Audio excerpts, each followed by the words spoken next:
LIG 넥스1이 2010년대 중반 점검 사업에서 밀려 개발 중단 위기에 놓였으나 UAE 측의 갑작스러운 관심과 투자가 결정적 전환점이 되었다고 알려져 있습니다. 특히 당시 시제품을 유지하기 어렵다는 내부 판단까지 내려졌을 정도로 상황이 심각했지만 다행히 중동의 어느 나라가 이 프로젝트에 관심을 보이면서 생명의 끈이 끊어지지 않았습니다. 그 나라는 바로 UAE입니다. UAE는 내부 정세가 혼란해지면서 장거리 대전차 미사일 필요성을 절실히 느끼게 되었는데요. 당시 UAE 관계자가 LIG 넥스1을 찾아와 협력 의사를 밝히면서 새로운 국산 단거리 미사일이 개발됐습니다. 그래서 준비했습니다. 오늘은 새로운 국산 대전차 미사일인 헤이다에 대해 알아보겠습니다.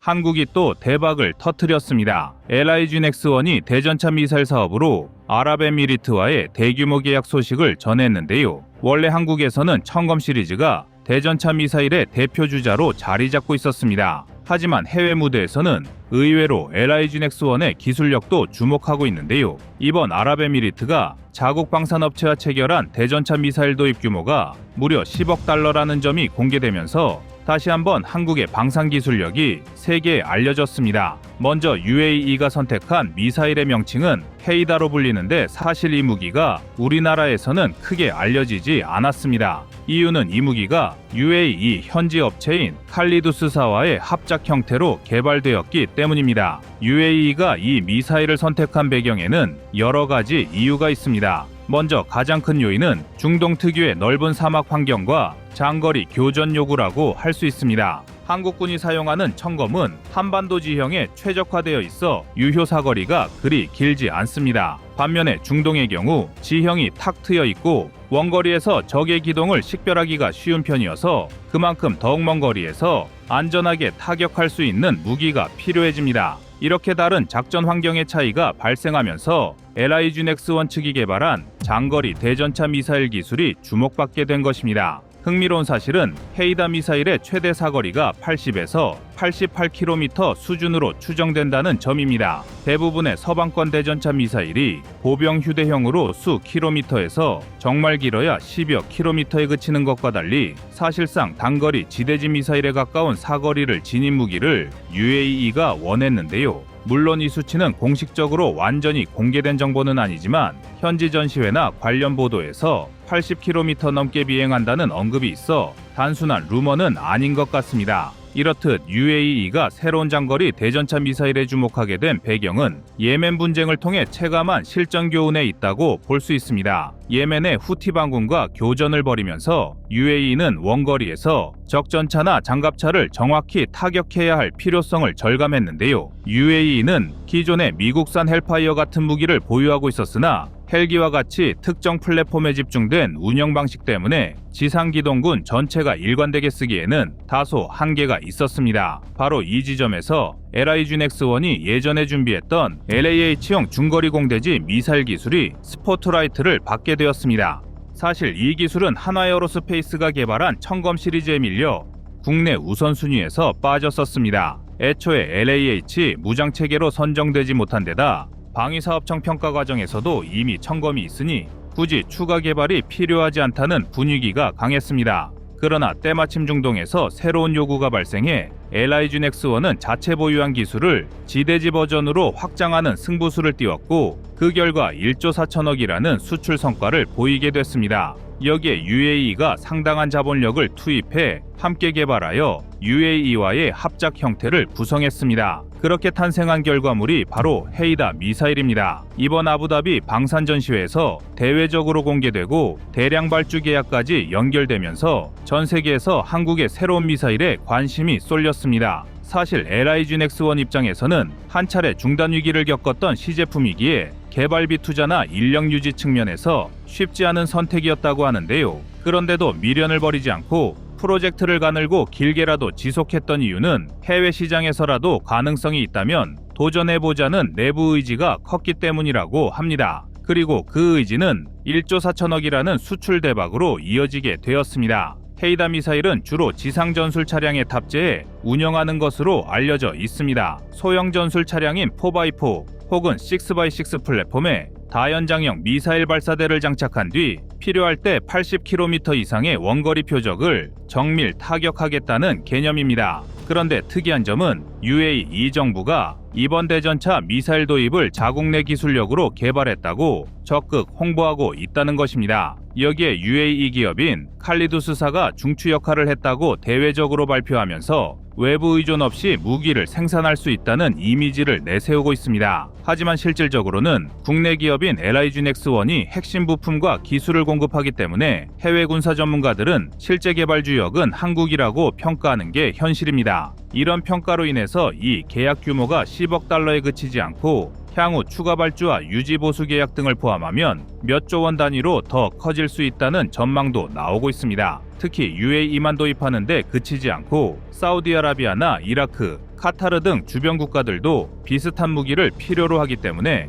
연쇄적으로 수주가 이어질 가능성도 열려 있습니다. 더욱이 중동 지역은 자금력이 풍부하고 안보 상황이 불안정한 곳이 많아 첨단 무기에 대한 수요가 꾸준하게 발생합니다. 더 나아가 이 미사일 플랫폼을 헬기나 무인기에 맞춰 공대지 형태로도 확장할 계획이 있는 것으로 알려지면서 한국 방산 기업들의 그린라이트가 켜졌습니다. UAE, 이 역시 한국과 마찬가지로 어떤 무기를 도입하면 다목적 활용을 위해 추가 옵션을 검토 중이라고 하는데, 만약 헬기나 무인기에 헤이다 미사일이 탑재된다면 중동 각국의 작전 양상은 한층 기동력 중심으로 변모할 것으로 보입니다. 기존에는 지상 차량 탑재형을 통해 원거리 공격을 수행했지만 공중 플랫폼을 활용하면 기동성과 사거리 모두 극대화될 수 있습니다. 특히 사막 지형에서는 넓은 시야와 긴 교전 거리를 10분 활용해 적 전차나 장갑차를 효율적으로 무력화할 가능성이 큽니다. 또한 무인기 운용 시 병력 위험 부담이 현저히 줄어들고 장시간 채공 능력이 확보되어 목표 감시와 표적 추적에 훨씬 유리합니다.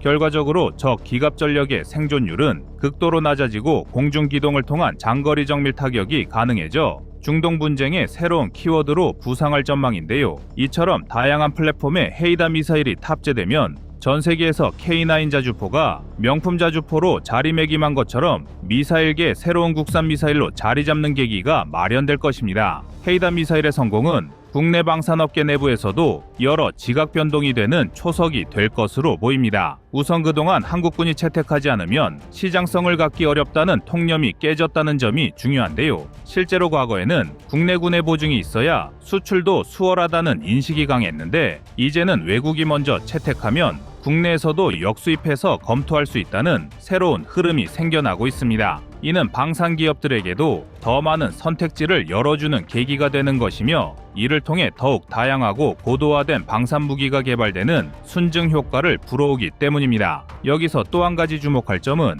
UAE가 이 기술을 완전히 자국화하려 할 수 있다는 분석도 있다는 것입니다. 즉, LIGNX1과 공동 생산 형태를 구축하여 UAE 현지 공장에서 미사일을 부분적으로 생산하고 향후 중동의 다른 국가에 판매하는 거점으로 삼으려 한다는 시나리오입니다. 이렇게 될 경우 한국 방산업체는 기술 로열티와 부품 수출로 상당한 수익을 얻는 동시에 일정 부분 UAE의 핵심 기술을 이전해야 하는 딜레마도 고민하게 되는데요. 결과적으로 이번 헤이다 미사일 수출은 한국 방산 산업의 글로벌 경쟁력을 재확인시키는 동시에 기술 이전과 현지화 생산이라는 새로운 과제도 떠안게합니다. 해외 수출을 확장하려면 파트너 국가들이 원하는 수준의 기술 이전을 고려해야 하지만, 그렇다고 핵심 역량까지 넘겨주면 향후 경쟁력이 떨어질 수 있기 때문입니다. 그러므로 LIGNX1 내부에서도 이 균형점을 잡는 작업에 많은 고민과 전략적 판단을 하고 있다고 전해집니다. 정리해보면 헤이다 미사일은 한 차례 국내 우선순위에서 밀려나 거의 사장될 뻔했던 무기체계가 중동이라는 새로운 시장 환경에서 극적으로 부활한 대표적인 사례입니다. UAE는 기존 서방 무기를 도입할 때마다 여러 정치, 외교적 걸림돌을 경험했고, 그 대안으로 안정적 기술력을 갖춘 한국 기업과 손을 잡았습니다. LIGNX1에게는 이 기회가 절호의 제기 무대가 되었고, 결국 10억 달러 이상의 계약을 이끌어내며 세계 방산 시장에 강력한 레퍼런스를 남기게 되었습니다. 이번 성공에 자극받은 다른 중동 국가들도 한국산 장거리 대전차 미사일에 높은 관심을 보이고 있습니다. 이미 사우디, 이라크, 카타르 등에서 문의가 오고 있다는 소식이 들려오며 향후 수출 규모가 크게 늘어날 가능성이 높습니다. 이는 곧 한국 방산업계 전반에 긍정적인 파급 효과를 가져다 줄 것으로 보이는데요. 더불어 중동 지역의 특수성을 고려하면 헬기나 무인기에 탑재할 수 있는 공대지 버전을 비롯해 다양한 파생형이 추가로 개발될 전망입니다. 소형 전술 차량뿐 아니라 무인 전투 차량, 무인 드론 등에 탑재해 테러 조직이나 반군 세력을 원거리에서 안전하게 압박하려는 전략 수요가 존재하기 때문입니다.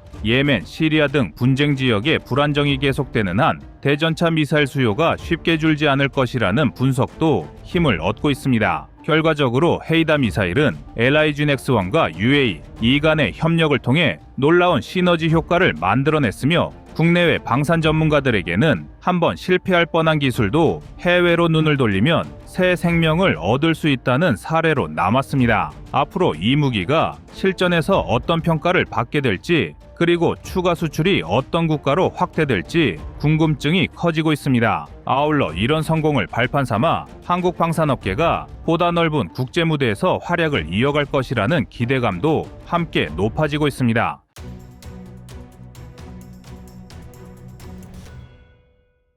다음은 25년 2월 17일 현무5 개발비화 영상입니다. 현무5 개발이 본격화되자 주변국들은 한국의 미사일 전력을 신경 쓰기 시작한 것은 이미 잘 알려진 사실입니다. 미국은 한미 미사일 지침 개정을 둘러싸고 탄두 중량 제한을 은근히 압박했고, 중국은 동북 간의 무기 경쟁을 자극한다며 외교 채널을 통해 불만을 제기했습니다. 일본 또한 사거리 확대를 우려해 수시로 탐지 자산을 동원하는 등 한국을 견제했습니다. 이 과정에서 한국은 기술 공개와 관련된 수탄 제한을 감수해야 했으며 주변국의 간섭은 사실상 갑질에 가까웠습니다. 특히 중국과 북한 측은 한국의 경제 협력 범위를 제한하는 동시에 군사 균형을 고려한다며 한국의 독자 개발 속도를 지연시키려는 모습까지 보였습니다. 이 때문에 결과적으로 한국은 주변국 몰래 은밀한 자체 연구 역량을 총동원해야 했고, 외교적 견제 속에 어렵사리 현무5 전력화를 추진할 수 있었습니다.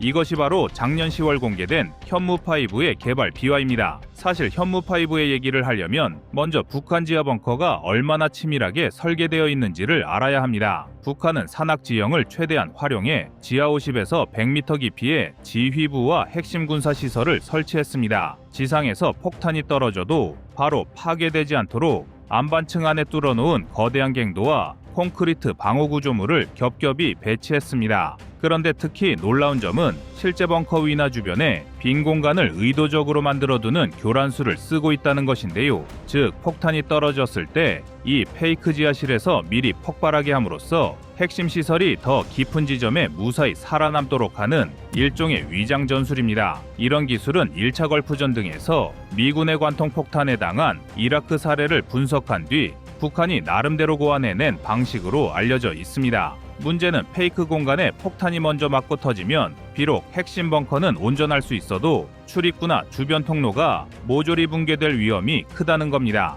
관통 폭탄이 지하에서 폭발해 생긴 충격파가 안반이나 콘크리트 벽을 타고 번져가면서 산사태 수준의 붕괴를 일으키기 때문입니다. 결국 지휘부가 바로 목숨을 잃진 않아도 그 안에 갇혀버려 외부와 단절될 수 있는데요. 그래서 북한 입장에서 보면 즉사만큼이나 치명적인 결과로 현무5가 단순 폭탄이 아닌 심리적 압박 수단으로도 작용하는 이유가 됩니다. 그러면 이쯤 되면 현무5가 도대체 얼마나 세길래? 라는 궁금증이 생길 텐데요. 현무5는 지하관통 후 폭발하기 때문에 지표면에서 터질 때보다 훨씬 거대한 충격파와 인공지진을 만들어냅니다. 미국이 개발한 GBU-57 MOP의 경우만 해도 총 중량은 13.6톤이며 그중 탄두 중량은 2.4톤 수준으로 알려졌습니다. 이 폭탄이 무려 지하 60m 이상을 뚫고 들어가 터질 때 리히터 규모 3에서 4 수준의 지진파가 관측되었다고 보고됩니다. 그러니까 북한이 자랑하는 안반 벙커라 해도 현무5가 지하에서 터진다면 이런 충격을 직접 받는 내부 구조물의 운명은 뻔합니다. 한국 역시 미국의 이 MOP 기술을 일부 참고하여 독자 개발을 진행했는데요. 그런데 현무5는 미국 수준을 아득히 뛰어넘는 8톤급 벙커버스터를 개발한 것입니다. 또 일부 전문가는 현무5에 있는 2톤 포격기 지하에서 폭발한다면 사실상 소형 전술핵 못지않은 파괴력을 발휘할 것이라는 견해를 내놓는 것이 이런 이유라고 하는데요. 그도 그럴 것이 GBU-57은 탄두 안에 들어있는 약 600kg의 폭약만으로 진도 3에서 4 수준이라면 현무5의 2톤의 폭약은 이보다 훨씬 강력할 것은 당연하기 때문입니다. 그런데 한국형 현무5는 미국처럼 거대 폭탄 한 발로 지하 깊숙이 들어가는 콘셉트 외에도 현무 계열 탄도미사일에 관통탄두를 장착하는 방식도 추진하고 있습니다. 폭격기가 적 방공망을 뚫고 들어가 폭탄을 투하하는 미국식 방법과 달리 한국은 지대지 미사일을 동시에 여러 발 쏘아 올려 북한 지하 시설을 타격하는 전략을 구상하고 있습니다. 사실 북한 입장에선 하늘이든 땅, 어느 쪽이든 대처하기가 쉽지 않습니다. 폭격기 접근을 막으려면 평양 인근에 강력한 방공 시스템이 필요하고 탄도미사일 요격을 하려면 또 그에 맞는 미사일 방어 체계를 확보해야 합니다. 더구나 현무5는 보통 GPS 플러스 관성 유도로 매우 정확히 목표를 때리기 때문에 지하 위치 정보만 확보된다면 사실상 격추 가능성도 상당히 낮습니다. 게다가 앞에서 언급한 위장 공간이 버퍼 역할을 하더라도 결국 위장부가 무너질 때 출입구와 통로가 함께 봉쇄될 수 있다는 점이 북한에겐 커다란 심리적 압박으로 작용하게 되는데요. 이 때문에 한국에서 현무5를 공개한 후 이 위협에 대해 북한이 선택할 수 있는 대응책은 벙커를 더 깊게, 더 복잡하게 판다는 것입니다. 이미 많은 군사 전문가들이 북한이 200에서 300m 이상 깊은 곳에 특급 요새를 건설할 수도 있다고 전망한 것이 이런 이유 때문입니다. 하지만 문제는 그만큼 공사기간이 늘어나고 비용도 천문학적으로 든다는 점입니다. 또 이런 대규모 공사는 한국이 얼마 전 쏘아 올린 위성으로도 탐지가 가능하기 때문에 사실상 국가 전체가 총력을 지원해야 하는데 이마저도 사전에 탐지가 가능해 무용지물이 된다는 것입니다. 현무5가 가져다주는 진짜 가치는 단순히 지하시설을 뚫을 수 있다는 기술적 측면에 국한되지 않습니다. 현무5의 대략적인 성능만으로도 북한 지휘부가 지하에 숨어도 소용없다는 위협만으로도 북한의 전쟁 의지를 꺾어버리는 강력한 억지 수단이 된다는 것이 핵심입니다. 그럼 실제 작전 상황을 떠올려 봅시다. 북한이 지하 벙커에 핵무기를 보관하고 지휘부가 내려가 있는 상태에서 한국군 혹은 한미연합군이 언제든 북한 지휘부의 지하시설을 무너뜨릴 준비가 되어 있다는 시그널만 던져도 북한 지도부가 얼마나 불안해할까요? 아무리 북한의 벙커가 튼튼하다고 선전해도 한 방에 관통탄두가 안에서 폭발하면 끝이라는 현실은 막기 어렵습니다. 다행히 위장 공간으로 버티더라도 출입로가 막히면 살아남아도 밖으로 나오지 못하기 때문에 북한 지휘부는 김정은과 함께하는 순장될 공산이 클 것입니다. 사실 그동안 북한으로서는 자신들의 지하 벙커가 대단하다고 대대적으로 자랑해왔지만 현무5가 완전히 전력화되는 시점부터는 오히려 지휘부가 자칫 옥죄이는 덫이 될 가능성이 커지게 되는데요. 벙커 안에서 지휘하면 역설적이게도 퇴로를 봉쇄당할 위험이 커지고 밖으로 나와 지휘하면 연합군의 공중 또는 위성 정찰에 노출되어 참수작전에 취약해지는 딜레마에 빠지는 것입니다. 바로 이 때문에 현무5는 단순 무기 이상으로 전략적 심리적 우위를 안겨주는 전력이라고 말할 수 있습니다. 북한이 지하에 들인 거액의 비용과 장시간 공사 그리고 깊이 숨으면 산다는 믿음을 한순간에 무너뜨리는 것입니다. 그런데 한국은 현무5 폭탄 외에도 KT즘 같은 전술 유도 무기도 상당 수량 보유하고 있습니다. KT즘은 북한 장사정포 갱도나 지하진지를 파괴하기 위해 개발된 지대지 미사일로 소형 관통 탄두와 정확한 GPS 유도를 결합해 지상 지하 표적을 동시에 노릴 수 있습니다. 사거리가 대략 120에서 180km 수준이지만 초탄 명중률이 높아 대규모 포격을 사전에 봉쇄하기 유용한 공격 무기입니다. 최근에는 현무5로 알려진 초대형 탄두지대지 미사일도 개발 중이라 최대 8에서 9톤급 탄두를 탑재해 현무5 못지않은 충격파를 지하에 전달할 수 있을 것으로 알려져 있습니다. 즉 KT즘이 갱도에 밀집해 있는 북한 포병 정도는 손쉽게 무력화할 수 있습니다. 한국은 이들 무기 체계를 복합적으로 운영함으로써 북한의 지하 시설을 무력화할 수 있습니다. 특히 여기에는 핵미사일 지휘부를 초반부터 무력화하고 전면전을 단시간 내에 종결짓는 전략도 구상하고 있습니다. 미국산 벙커버스터 폭탄은 공군 F-15K 등이 투하하거나 미군 B-2 폭격기 지원을 받을 수 있고 KT즘 현무5 같은 미사일은 육상에서 단시간 동시다발적으로 다수의 발사로 타격하여 양방향 공격이 가능한 전술이 펼쳐집니다. 이런 전술 시나리오만으로도 북한 입장에서는 막대한 부담이 될 수밖에 없습니다. 이는 단순히 첨단 미사일을 개발한 것이 아니라 게임 체인저로서 현무5가 자리 잡고 있음을 상징합니다. 한 줄로 요약하면 북한의 페이크 지하 공간조차 결코 안심할 수 없는 시대라는 이야기입니다. 이는 곧 북한이 지하시설 건설에 쏟아부은 막대한 노력의 효용을 한순간에 퇴색시킬 수 있다는 뜻입니다. KT즘 현무5 같은 막강지대지 전력과의 결합은 미래 한반도 안보 지형을 근본적으로 바꿔놓게 됐습니다. 지하 깊이 파고들어도 결국 지상 밖을 나오지 못하게 만드는 현무5의 위력은 이제 한국의 안보를 위협하는 적성국에게 쏟아질 지옥과 같을 것입니다. 이상 꺼리튜브였습니다.